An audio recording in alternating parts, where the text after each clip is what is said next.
Welcome back to Miscellaneous Videos for Anyone. This is part 2 of the video for the Fire Stick 4K review.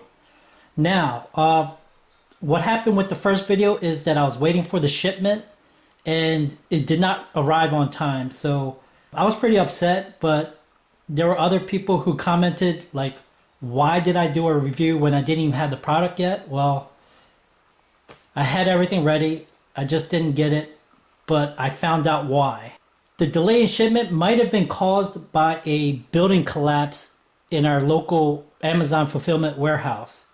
I found out that one person died yesterday, but now looking at the news today, they have found a second person found dead in the building. So my condolences for them. I feel kind of bad now for getting upset with my delayed shipment. Now for the person who commented, why did I do a review when I didn't even have the product, and why did I say do not buy it now? Well, I'm assuming that person didn't watch to the end of the video. And what I was stressing was that do not buy the 4K Fire Stick now, because in a couple weeks for Black Friday, there are several sources that stated that the 4K Fire Stick will be on sale for $35. So if you can wait, what is it, almost 2 weeks now for the new Fire Stick, go ahead and buy it then. Okay, now we'll get to the unboxing here. On the first video, I've already mentioned all the stats and stuff. I could just recap real quick. The 4K Fire Stick now has 1.5 gigabytes of DDR4 RAM. It has a 1.7 gigahertz quad-core processor.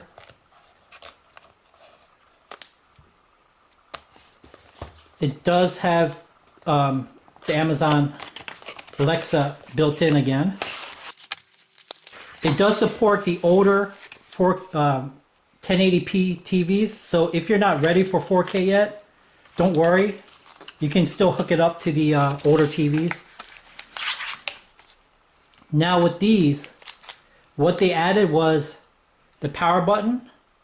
Now that can power on and off your TV, maybe your receiver, or you have a cable box. You can assign those on that one. And then the volume control, same thing. You could put it on a sound bar, assign it to a sound bar, your TV, or possibly a receiver. And it has an extra mute button here, which comes in pretty handy. And the microphone's up top for the Amazon Echo. The Amazon Alexa.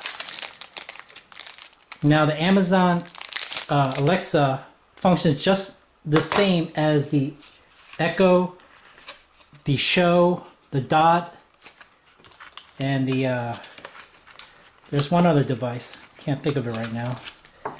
What was it? It is the Spot. So let's see here. It comes with the standard USB cable, and it is the USB Mini. It is not the C, so it's not the newer USB cable. The HDMI extender. So if you cannot put this stick on the back of TV, depending on how you have it mounted, so what you do is plug in the USB port here. Now if you have a TV that supports power through USB, you won't need this. If it has enough power, like on my TV, you can just plug the USB port to the TV and then directly to the Fire Stick, and you won't have to run cables to the outlet. I wanted to add something here.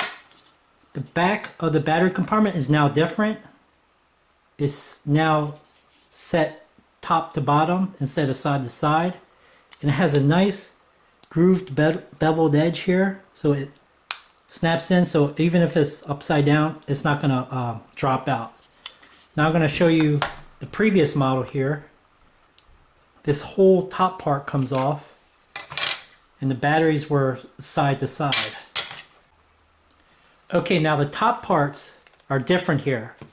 The reason for that is that the previous model, they used their own signaling, which didn't use infrared. It would use radio frequency. So there was no LED beams that were going through the top here. Now with the new one, if you were to power off your TV and it uses IR, infrared, then you would have to actually point it to the TV or to your receiver or cable box. Alright, before I begin, I just want to show you the connections. As you can see at the top there is the older Fire Stick TV, and I put the HDMI extension on the 4K Fire Stick just to let you know which one's which, and it shows how it can be extended out, bend, and things like that if it doesn't fit. But with mine, this Samsung TV, it has an Evolution kit, so all the connections can just be pulled out and then connected and pulled back to the TV.